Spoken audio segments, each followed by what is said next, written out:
Hello, welcome back to my channel. I'm continuing through Isaiah, which is a really interesting book, and I hope that you like this series. And it's not very long, not as long as Psalms. But thank you for everyone that's subscribed. And if you're new, like the video, subscribe. Turn on those notifications so you don't miss a video. That everyone will be able to gain more understanding and knowledge to increase your understanding on the history when God was like working with Isaiah in those times. For the Lord will have mercy on Jacob and will still choose Israel and settle them in their own land. The strangers will be joined with them, and they will cling to the house of Jacob. Then people will take them and bring them to their place, and the house of Israel will possess them for servants and maids in the land of the Lord. They will take them captive, whose captives they were, and rule over their oppressors. And it shall come to pass in the day the Lord gives you rest from your sorrow, and from your fear and the hard bondage in which you were made to serve, that you will take up this proverb against the king of Babylon and say, how the oppressor has seized, the golden city seized. The Lord has broken the staff of the wicked, the scepter of the rulers, he who struck the people in wrath with a continual stroke. He who ruled the nations in anger is persecuted, and no one hinders. The whole earth is at rest and quiet. They break forth into singing. Indeed, the cypress trees rejoice over you, and the cedars of Lebanon, saying, since you were cut down, no woodsman has come up against us. Hell from beneath is excited about you, to meet you at your coming. It stirs up the dead for you, all the chief ones of the earth. It has raised up from their thrones all the kings of the nations. They all shall speak and say to you, have you also become as weak as we? Have you become like us? Your Your pomp is brought down to Sheol, and the sound of your string instruments. The maggot is spread under you, and worms cover you. How you are fallen from heaven, O Lucifer, son of the morning! How you are cut down to the ground, you who weaken the nations.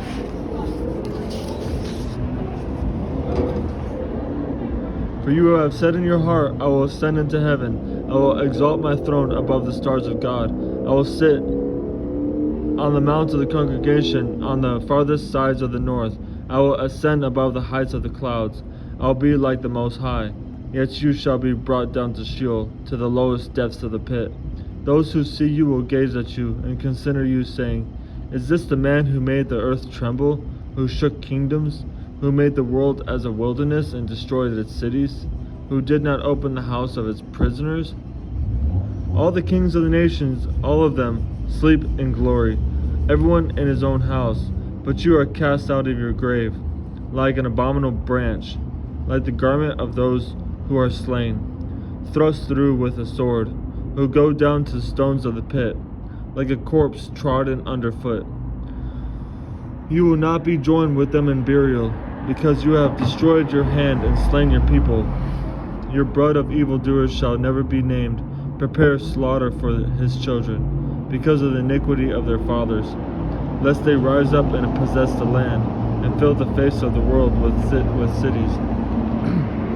For I will rise up against them, says the Lord of hosts, and cut off from Babylon the name and remnant, and offspring and posterity, says the Lord.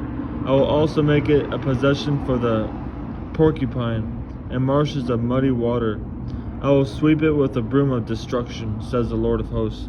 The Lord of hosts has sworn, saying, surely as I have thought, so it shall come to pass, and as I have purposed, so it shall stand, that I will break the Assyrian in my land, on my mountains tread him underfoot.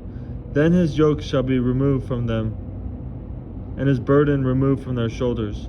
This is the purpose that is purposed against the whole earth, and this is the hand that is stretched out over all the nations. For the Lord of hosts has purposed, and who will annul it? His hand is stretched out, and who will turn it back? This is the burden which came in the year that King Ahaz died. Do not rejoice, all you of Philistia,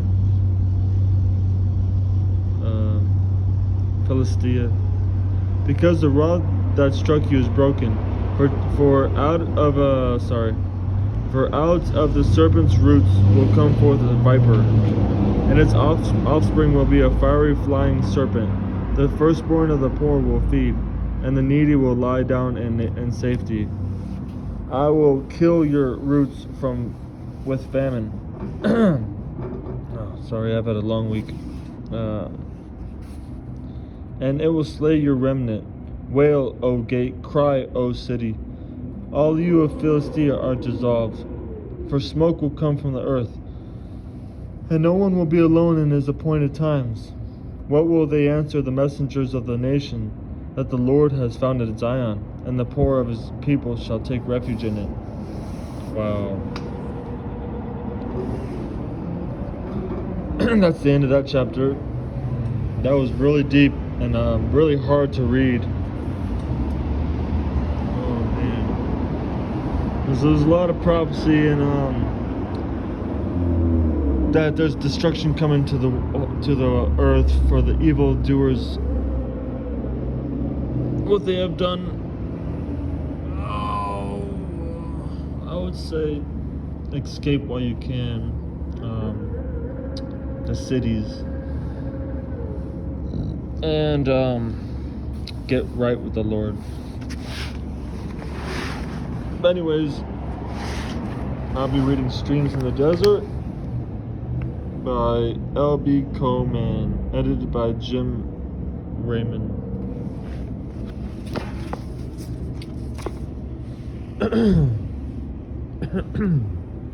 I have this bad cough.